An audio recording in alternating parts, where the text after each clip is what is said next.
Hello and welcome to the Talking Toad podcast. I'm your host Teddy and I'm being joined once again by... Aiden!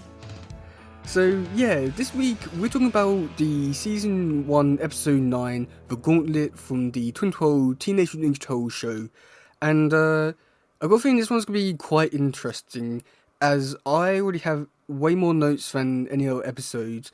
But what did you think about this episode briefly? This episode just threw me off guard, this one. It was a completely different episode. I was expecting more of... I just wasn't expecting it, honestly. I was speechless. Because it was such a good one as well. Because I loved... I'm not going to spoil it now. This is for later on. But oh my gosh. The fighting between the two factions. Oh, it was a good one. But it was... I just have no words for it, really. It was one of the up there episodes that I've seen so far. Yeah, I'll definitely say I'll definitely say the same as well. Just because all the fights in this episode, I'd say, or near the second half of the episode was top notch. I would say, and definitely say that this is definitely one of the best episodes from this season. And there are incredible moments, and I feel like we are definitely be having a big conversation about those in a minute. Definitely. So this episode first starts off with April going outside, and then she's chased by Pigeon Pete, and then he hits the glass. What did you think of this scene? That scene was a bit confusing because, one, I thought it was a dream because it was the first time that we saw April out and about in the city in broad daylight with other people around, and I thought it was a dream at first, but it wasn't a dream. And what really confused me is that no one, I'm just throwing it out there, no one else saw the pigeon. Was it? I was trying to figure it out. I was like, it's broad daylight, there are hundreds of people around, and no one recognized it but April. No one sees it but April. And when she's running away from it, no one sees it, and of course she's running down the street, and I'm surprised no one sees it, especially in New York. There is tons of people in New York, and to be honest, they've probably just shrugged it off. It's like, oh, we see that all the time, just someone getting chased by a giant pigeon. That's New York, I guess. But it just... Even in the bank, when the pigeon hit the glass, no one decided to turn around and look at what it was or anything like that. And that's what just threw me off. I was like, yeah, this is going to be one of those episodes. It's going to be out the box. Yeah. Really weird. Yeah. I'd say that the opening, I felt like it was really interesting just because it was in broad daylight. And I think we haven't really seen anything in daylight up until this point in the show. So I thought it was quite interesting, but it was like the streets were very empty, and I feel like they should be more populated. But I thought it was quite cool to have in the daylight. And then the pigeon that was chasing April down, I thought it was interesting, and I thought like the way that they did shoot it was a bit interesting, as it did give me a bit more like horror vibes in a way. Definitely. Yeah, and then after that, we go to Turtles training, and that's when Donatello comes in and shows the Turtles his smoke bombs, and then Mikey starts playing with the smoke bombs. Any thoughts? I got one for Donatello did not make smoke bombs. He made teleportation bombs. It wasn't like... It was instantaneous. They're not smoke bombs, they're teleportation bombs. So he's one room to the other, and then of course Mikey comes along. Yeah? So the smoke bombs, it's not really teleportation, it's like, basically they'll throw down the smoke bomb, and then the ninjas will like move really fast. I think, because that's how they do it in real life, and I think that's how they was trying to portray it, but I think you probably said it best where it come off as more teleportating. Yeah, teleportation. Honestly, I was like, Donnie, mate, you made not smoke bombs, but teleportation bombs. And like I said previous episodes, why is he not the ruler of Earth yet with this technology? With eggshells, he's managed to create this wonderful technology that he could just teleport from anywhere in the universe. I'm just throwing it out there right now, but that just threw me off again. It's like, oh my god, Donnie's talent is wasted for sure. His talent is wasted, but Yeah. that was quite a cool scene.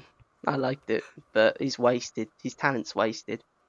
Well, I thought this scene was okay. I did think Mikey with his smoke bombs. I thought, well, this in particular, I didn't think he was as funny as what they were trying to do. But like in future scenes, it did come off a bit funny. But this one, I don't think it worked that well.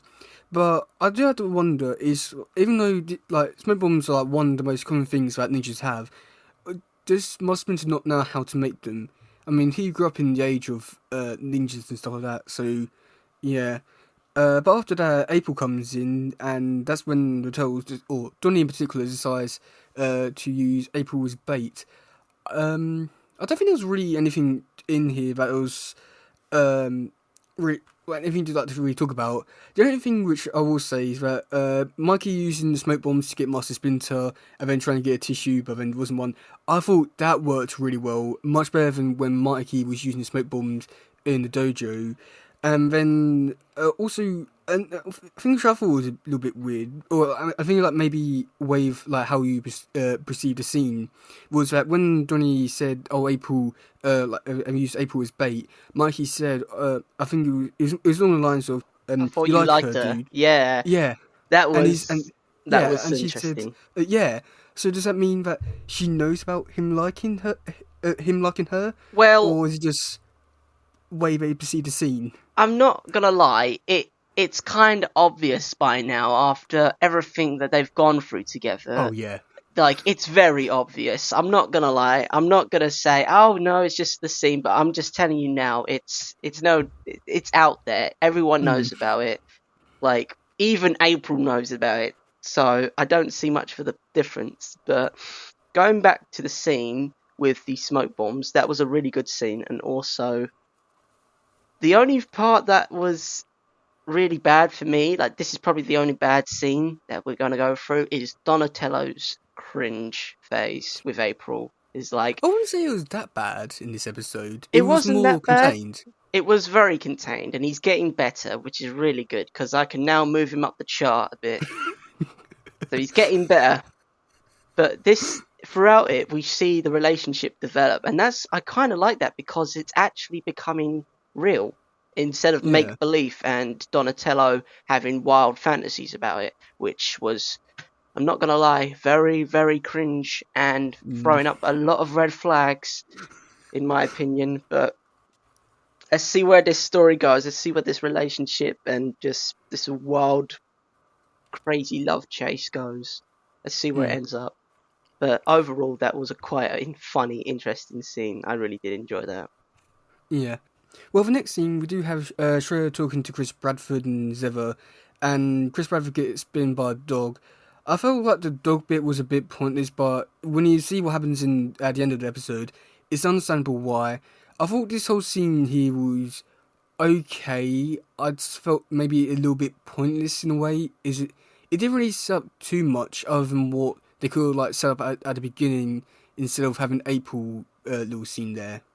Um, yeah, I thought this thing was okay. Just it could. I feel like it could have been much better if this was used as the opening scene. Mm. I agree with you on that one. Like, this scene was kind of pointless, but it was still good nonetheless. And I'm not gonna lie, Ichiko, that's a cute dog name. And guess what? Ichiko. Oh no, I forgot the dog breed. What Ichiko was. It's I'm not too sure.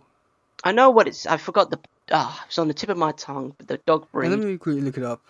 Yeah, Because I'm pretty sure it'll be online. But yeah, there Ichiko wasn't. dog breed. Yeah. Okay, clicking on his I'm wherever here. curious. Well, he's been labelled as a minor character, so that's good. Shame. Home New York, affiliation Foot Clan.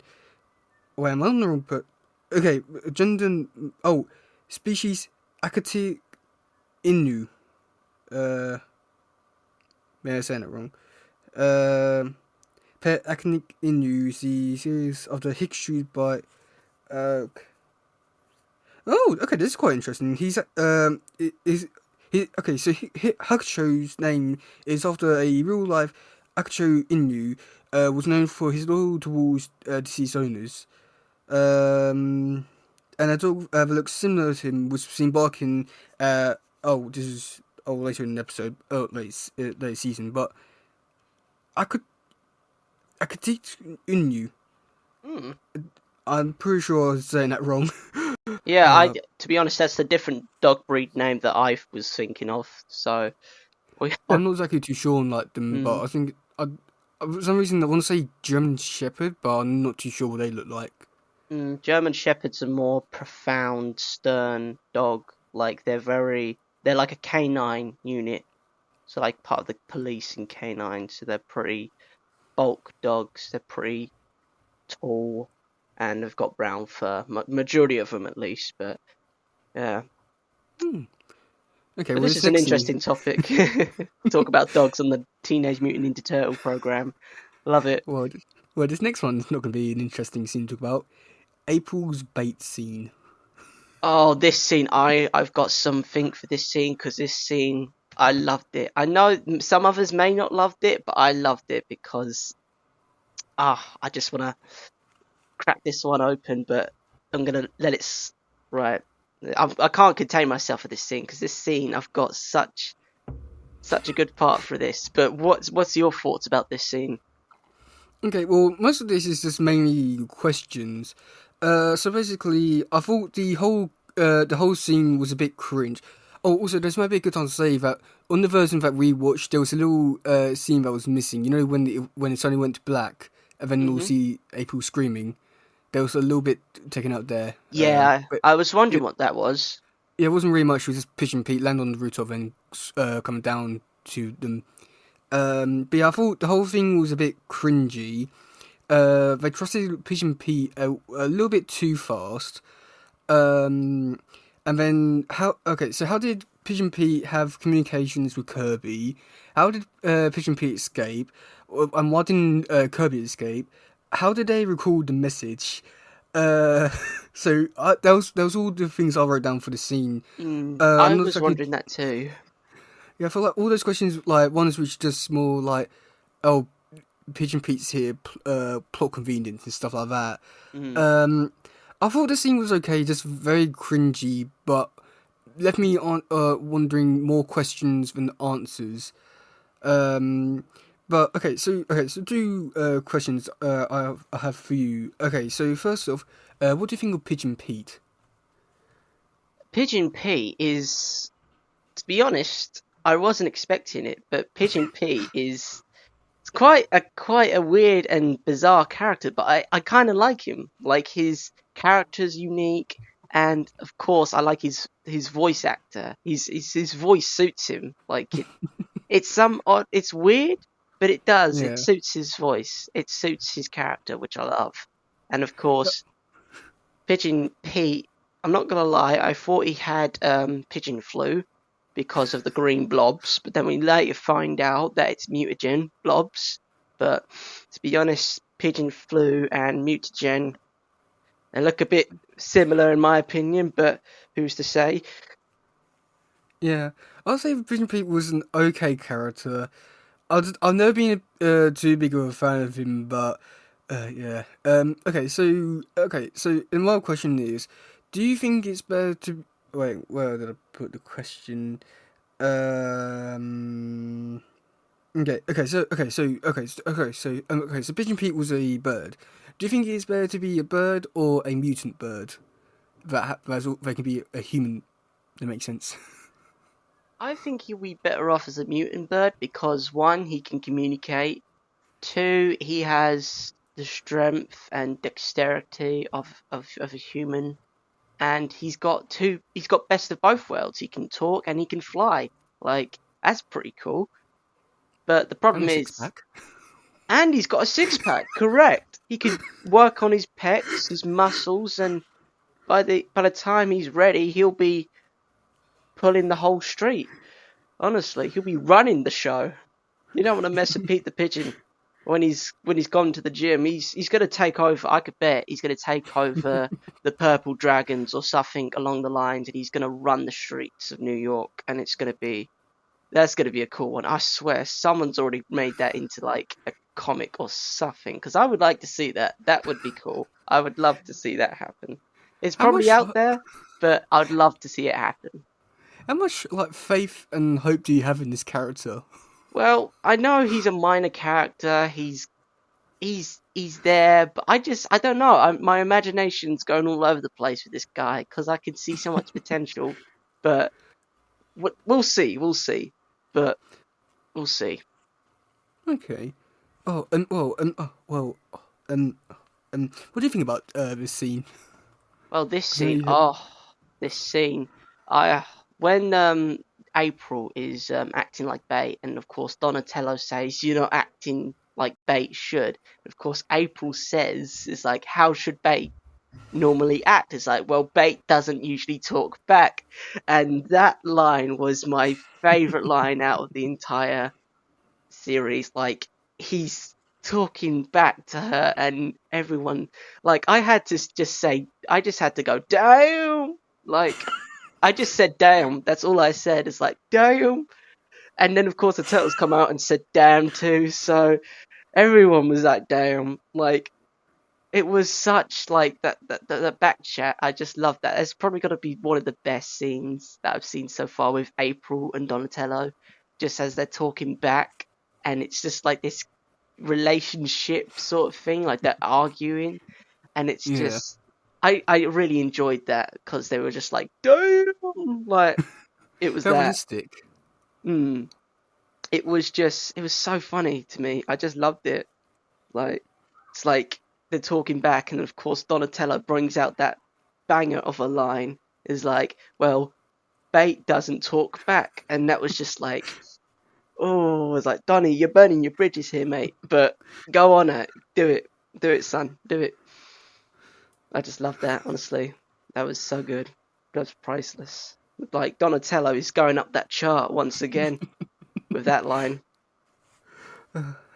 Well, okay, so like in the next scene we see Chris Bradford and Zebra hanging out in the streets. So my two things here was one I thought I wouldn't say like it's an overall dark scene for Turtles when the shopkeeper cuts the fish. But I'd say it is dark enough to like see that happening on the screen. And then my other thing was Chris Bradford uses a flip phone in 2012.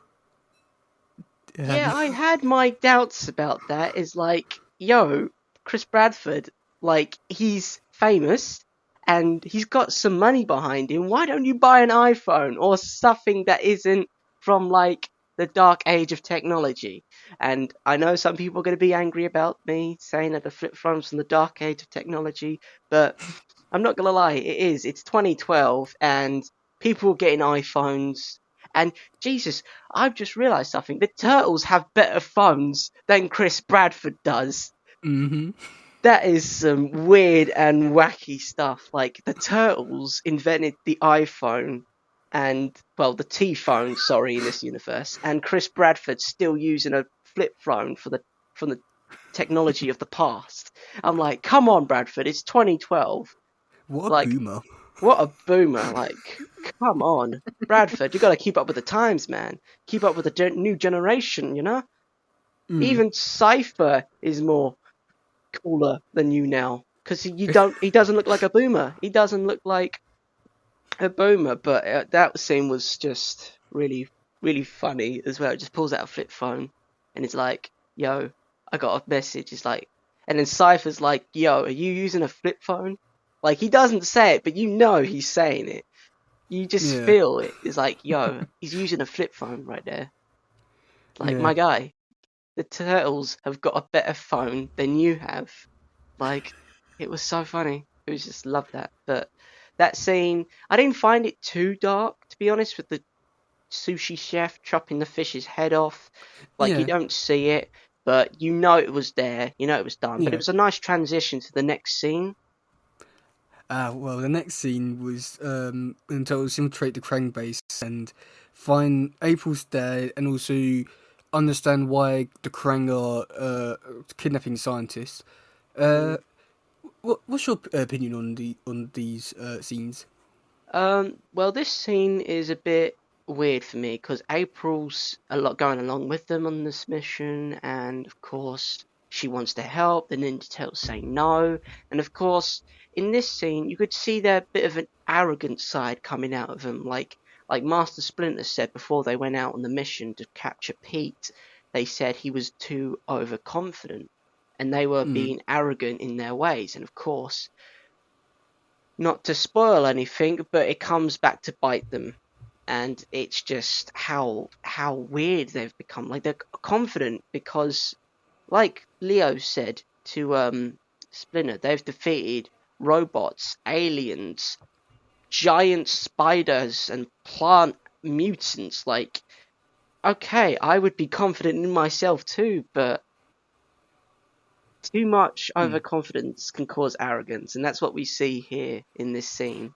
But I wouldn't say that for with the April's bit like no, because I wouldn't say like even April outside is like being confident. I would say it's more being very protective because in that she's not like she's only just started her training, so I wouldn't really say that's confidence. I'd just say it's more protective, really. yeah, I guess you can see it that way, being confident and being protective. Like that is similar there, but I could just I can just feel the sense of arrogance, if you get what I mean, in some Yeah, scenes. Like the yeah. overconfidence is taking over them. Mm. Well, okay. So in these scenes, I'll just so why did Don say April is nice to Kirby? That I thought did he go down the chart a little bit there? Kirby, like, April's dad. oh God, yeah, Kirby, Donny. Well, it was like it was a bit awkward. It's like it was all right. It was one sentence, and I let it slide. But Kirby in the cell was like, "Hold on a minute. How the hell do you know my daughter?" And Yeah, I can just see the typical father and son, and not the father and son, the father and the boyfriend situation developing is like, you gotta date my daughter, you gotta get her home by 5, that sort of stuff. I could see yeah, that happening from a mile away. I don't need any hints from that. I can just see it's gonna go down between them two. Like it's gonna be a whole episode between them two. Like I can just see it now. My foreshadowing is kicking in. It's gonna happen. We all know it's gonna happen. Just, yeah. it's gonna happen. Yeah, I'll just say the Mikey when he pressed the button for trying to get I think it's Kirby out, by accident sets the alarm off. Oh my god, that like a few bits in here within these scenes was like really like another example of like showing like the full scene with Mikey being stupid because he's the funny one, giving the full humour. Um, so yeah, I thought I don't know, I thought it was a bit stupid, but Mm, then with the Turtles trying to get out, Kirby sort of sacrificed himself to attack the Krang droids to let the Turtles go out first. Now, wouldn't it make more sense for Turtles to attack the Krang droids and then and get Kirby out first? yes, this scene did perplex me a bit, and of course, Mikey. I just want to go back to the Mikey scene because Mikey just he's up on the chart, right? He's my best character so far, and then of course his For now. stupidity kicks in, and he's just dropped by 100, and he's just like, Mikey, Mikey, Mikey, why do you have these moments of hysteria and just go to your place in your head and you're not really there? Like, in the last couple of episodes, we saw Mikey. He was a legend. He was fighting without even knowing it. And now he's almost got everyone killed. I'm like, Mikey, my guy, do not do this to me now. You had such high hopes. And now we figure out why Mikey is not particularly loved by his brothers because of his stupidity. But that scene did disappoint me for Mikey, so Mikey's a bit iffy. Well, this next scene, I loved it so much. The arrow takedown scene with the Krang. Oh my god. What did you think about this scene first? Well, first of all, I did not expect them to use bow and arrows. Like, that was really weird, because I loved it. Don't get me wrong, I loved that scene. However, bow and arrows, like, Donatello's just made smoke bombs, and he's made a T-phone. He's made a robot that almost killed you and obliterated the whole city. And you're telling me you're using bow and arrows? Sure, they're silent and deadly, but come on, use like a silenced like Machine rifle. guns. Yeah, just make guns. You have the knowledge to make them. Like, hell, I know, take the Krang's guns and modify that. But of course, we've got to keep it PG, so they can't just go around with wielding automatic weapons. Like, although that would be cool, but it's got to stick to PG. But I would love to see that. The turtles rocking around with guns and just taking out everyone. That would be awesome. I would love to see that. But Oh, there was a comic in the 90s called Body Count, and you see Casey and Raph going like a sort of like a road trip, protecting this girl, and they're using guns. It's oh my gosh, so that time. I that think that's the best way to describe it. I'm getting Taken vibes right now from the movie Taken. I'm loving that. Yep. I would say that this scene was I really did enjoy it. I thought it was. I think it was just the way that like with all the shots and also like say that like, it was quite silent and feel like I thought the whole scene with the arrows was like really nice. But then one scene which I thought was a bit weird was the fact that Leo cut through a Krang droid in half, and you see that the whole body gets starts in half, but then the actual Krang itself doesn't get cut in half. Uh, so Yeah, I was wondering yeah, about that. Like, you've gone against these guys for how many times, and you still can't kill them effectively? Like, guys, you have your moments, and then you don't. What is up with that? You got to be consistent every single time, otherwise you're gonna die. Like, I'm getting really frustrated with this. Like, you got to kill the Krang. You got to make sure they're dead. Because if you've been watching the podcast for a really long time now, you know I dislike the Krang with a passion. Their here we go voices, again. their their whole alien species should just be wiped from this plane of existence. But just I digress. I Yeah. digress. Okay. Well, this next one, I feel like you'd pretty enjoy this fight scene, but it was the Turtles versus Chris Bradford and Zeva. I'll say that the whole fight scene was, and again, it was amazing. I do enjoy like both teams fighting against each other. It really brings out the best in both characters in terms of the action scenes, their skills and stuff like that. And then the scene where Mikey says, "Oh, go for the green," I thought that was amazing. And then when Don joined the fight, I thought that was a bit weird just because he jumped onto the billboard, hit Chris Bradford, and then all of a sudden just him running up the mutant bomb thing to go fight Zeva.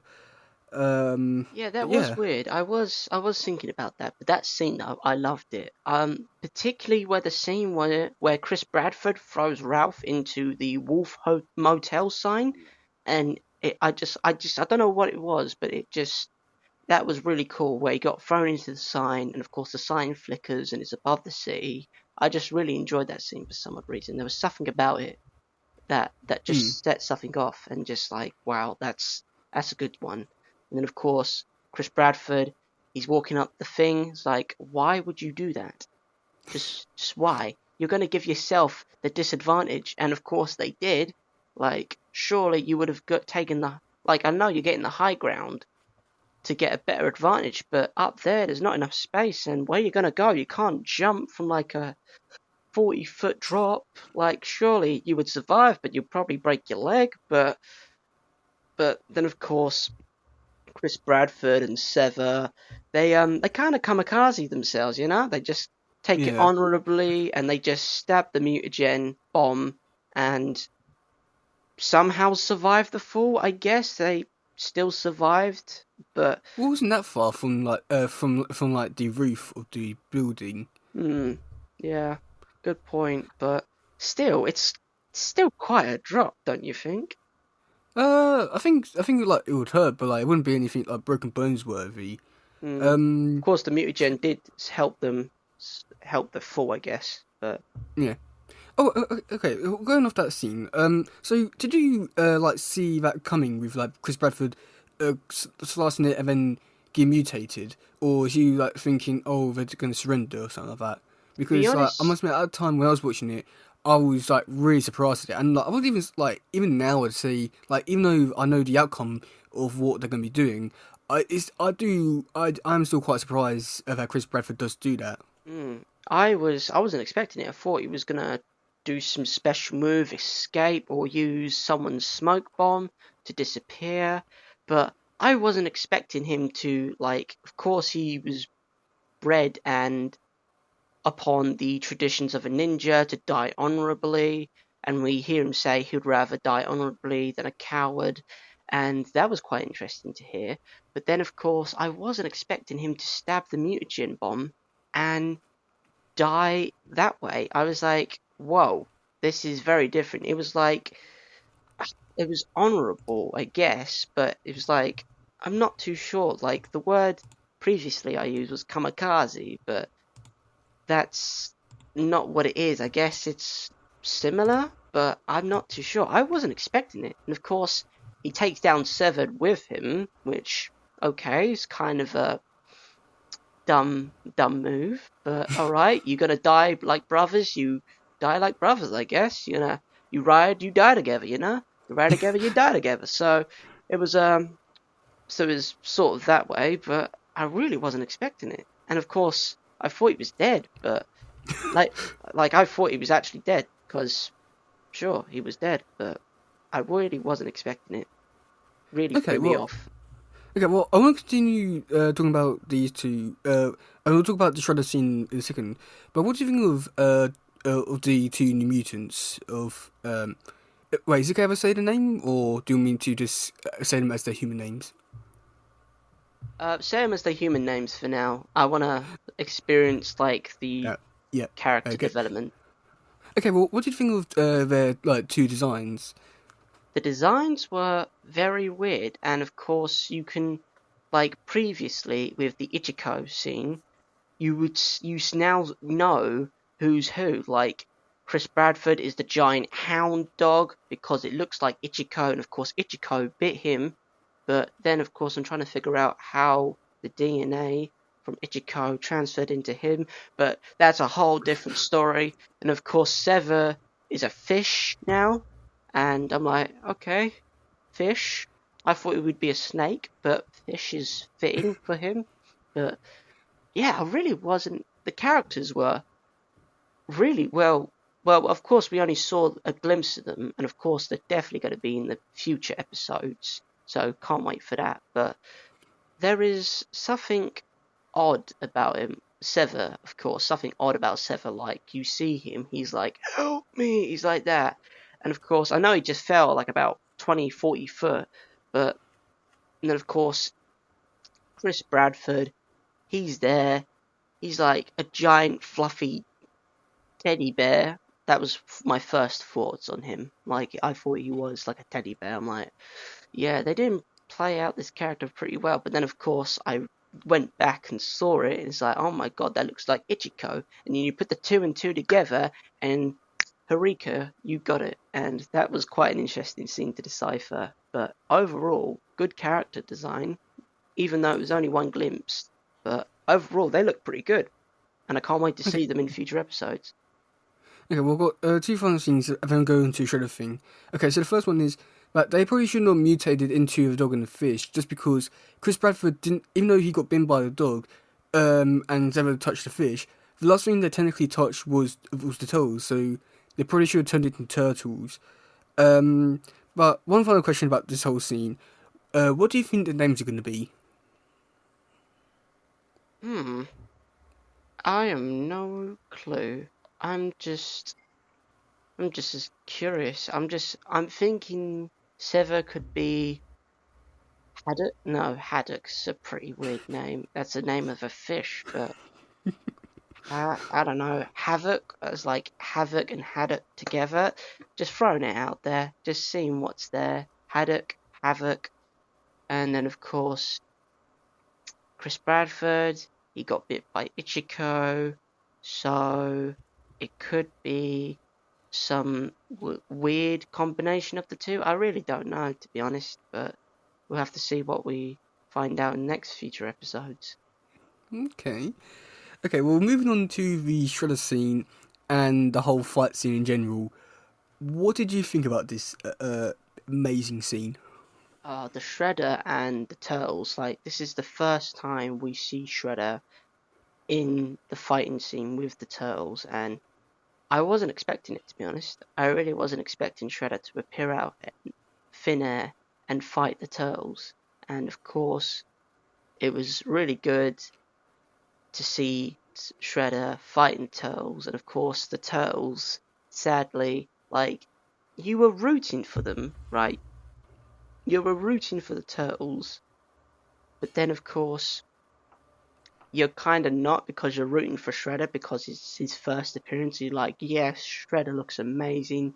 He's got his armor, his scar. He looks incredible. And of course the poor Turtles, like Ref, Mikey, Donnie, and Leo, poor guys are getting their shell kicked out of them right now. Like, they're getting thrown all over the place. They're just not having a good day overall. But that was probably one of the best scenes.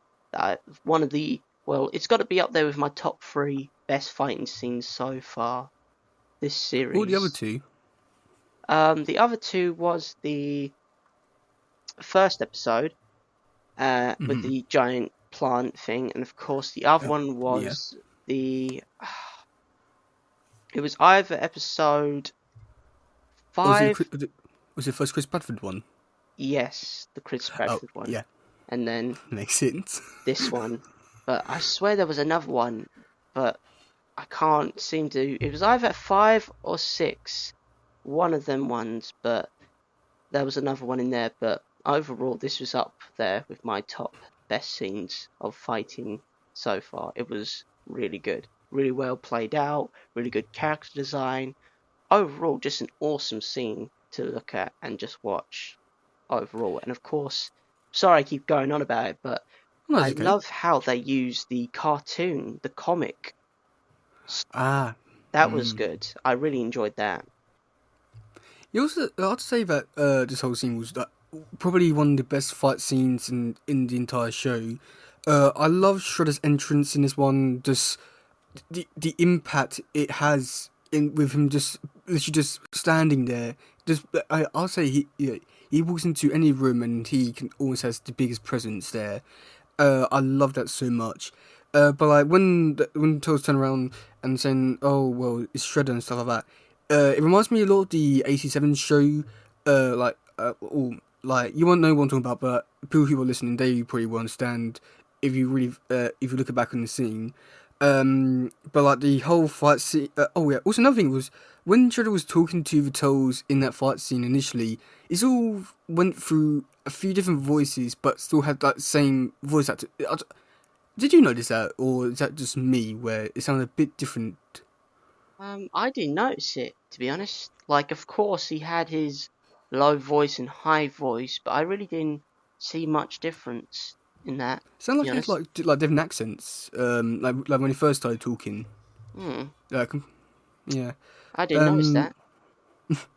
Yeah, the Shredder fight scene was amazing. Oh, what do you think of the lighting with like a very purple tint of everything? Because I thought that was really nice. It made the whole scene look a lot more nice, I would say. Like it made it more sinister and more villainous, if you get what I mean. Yeah. Also, and then like I didn't enjoy the moments where like they slow down the scenes where, but I think like a good example would be where like Donnie hits Shredder across the face, so then you just do like a picture sort of thing, but like it's just slowly moving across the screen. I thought that like really lowered it's sort of like ruined the momentum of the whole scene where like got big action scene, and also just take a little break to do a one little shot thing. Then also say that the final moves that Shredder did on Turtles, where you just see them jumping in the air, but then it's like a picture sort of thing where like, punch a character. I thought that was really disappointing. And then a weird thing which I thought was a bit weird, I would say, was the fact that in one scene that their souls were normal, and then in the next scene they were all had their all bruised and basically like tire marks on them. But yeah, that and then of course you had the final scene where Spencer's saying, "Oh yeah, we're at war and all that." I don't think there's anything really to there, but I thought it was noteworthy to say that. Look forward to what's coming next.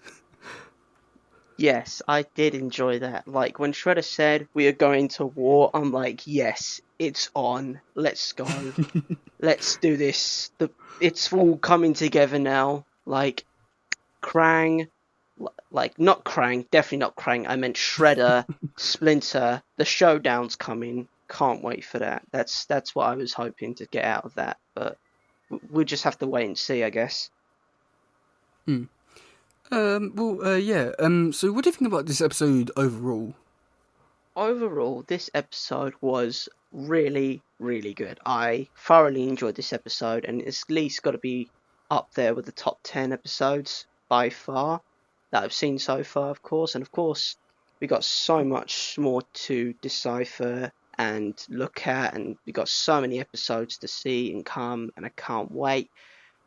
But overall, this episode, like last episode, you asked me what this episode is going to entail, and I couldn't give you an answer. And this episode, I still can't give you an answer because it threw me off completely on what I was going to say. Like it was so different. It was so out of the box. I couldn't even begin to imagine what was real and what wasn't real. It was like La La Land mixed with Inception. It was a whole variety of themes and genres going into it, and I just couldn't keep my head on straight. But overall, this episode was really out the box, really out there, and that's what I enjoy about this because it's always different every single time. Sure, the Yeah. episodes can be bland and plain, but this one really decided to entice the audience, which it definitely enticed me because I just couldn't keep up with it, to be honest. It was like this, that, everywhere you go is just something different, and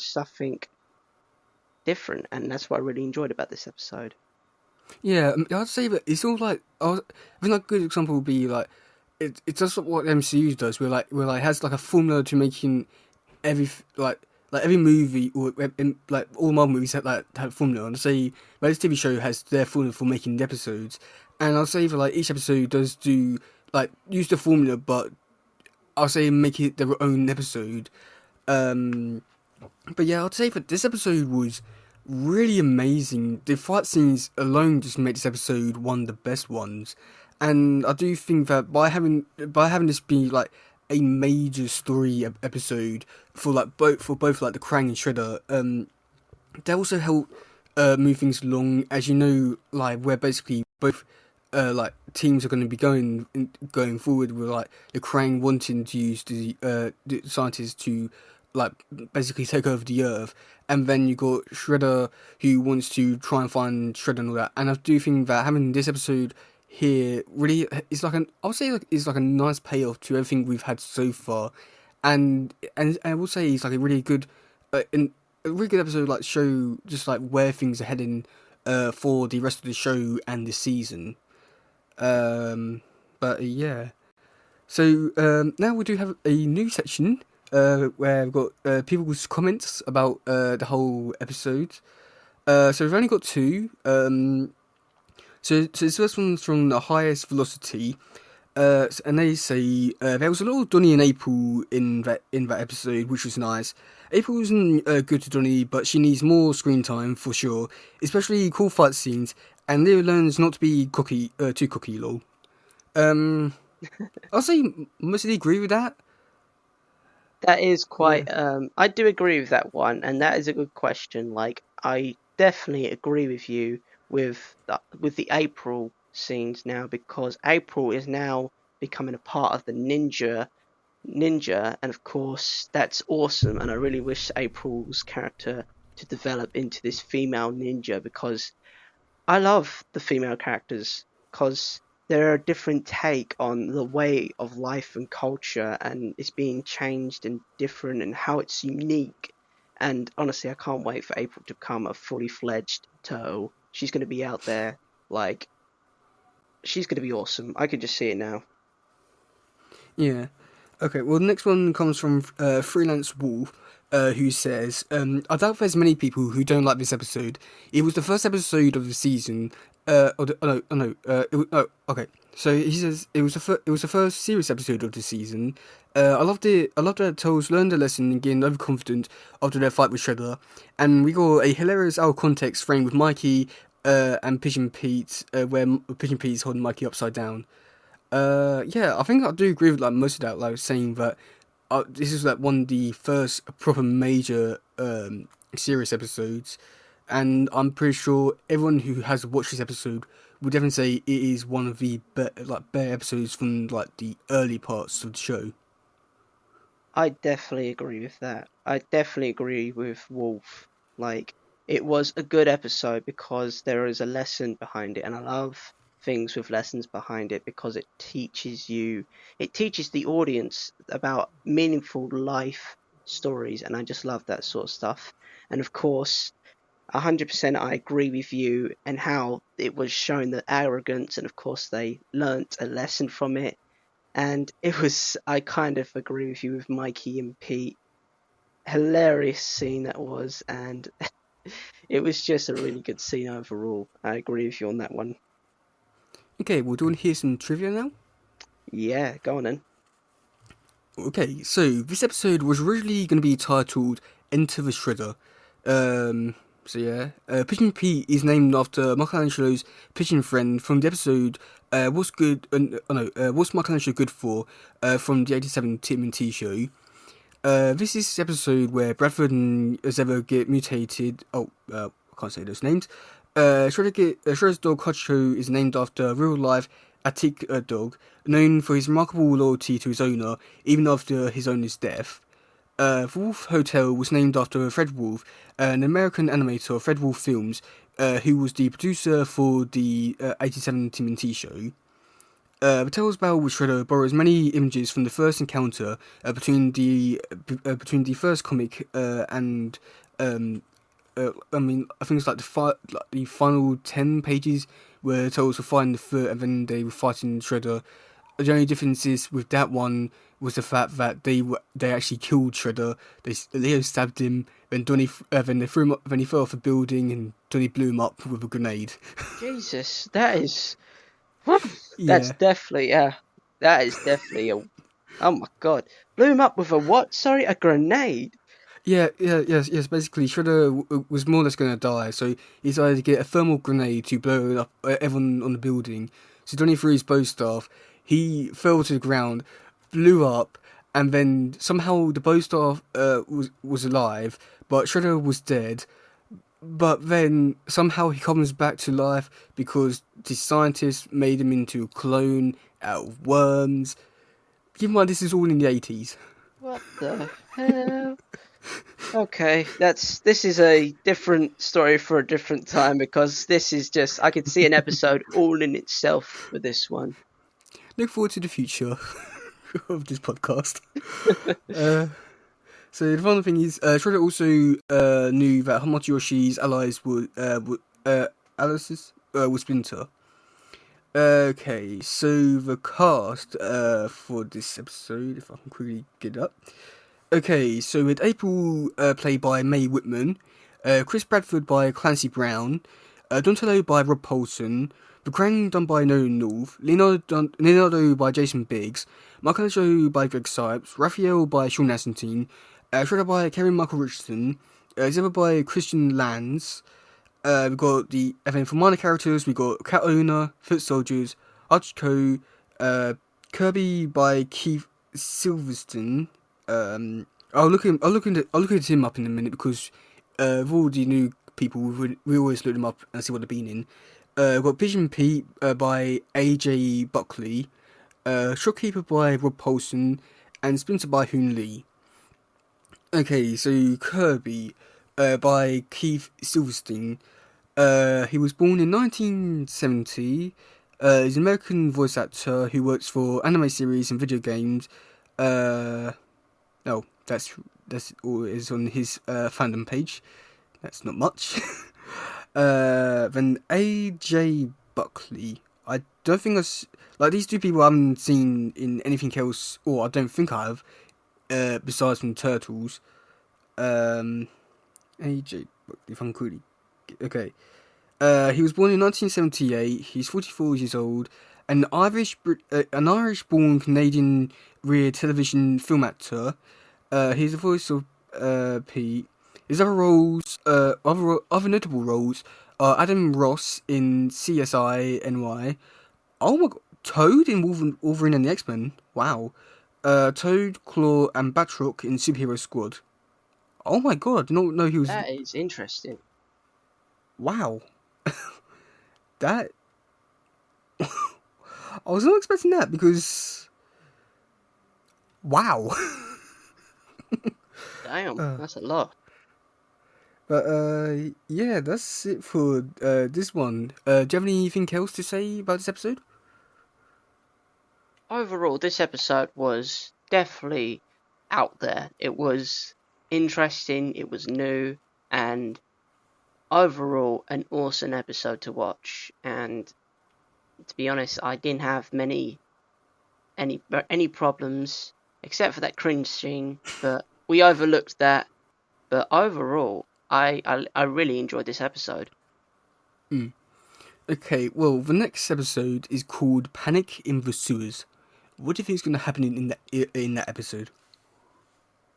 Well, there's going to be a lot of panic in the sewers, I guess.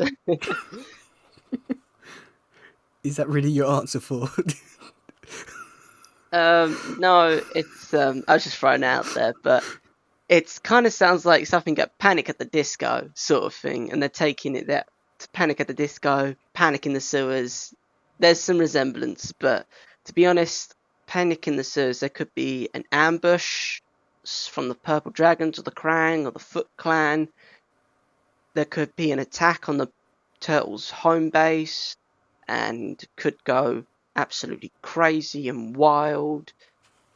It could be a variety of things, but the overall, I'm just going to go with my first answer. There's going to be some panic. There's going to be some chaos in the sewers, and I can't think of anything else to say. Okay. Yeah, that's gonna be for this one. Like always, if you don't want to leave your comments and opinions on this episode or any questions you have, you can leave them in the comments section on the YouTube video, or you can go and send them over on the Anchor page where you can leave a message or a voice message. Either way, if you do send it, we'll listen or read it on the thing. Yeah, that's gonna be it for this one. I've been your host, Teddy. And I've been Hayden. And we'll catch you next time. Goodbye, yo. Bye. Bye.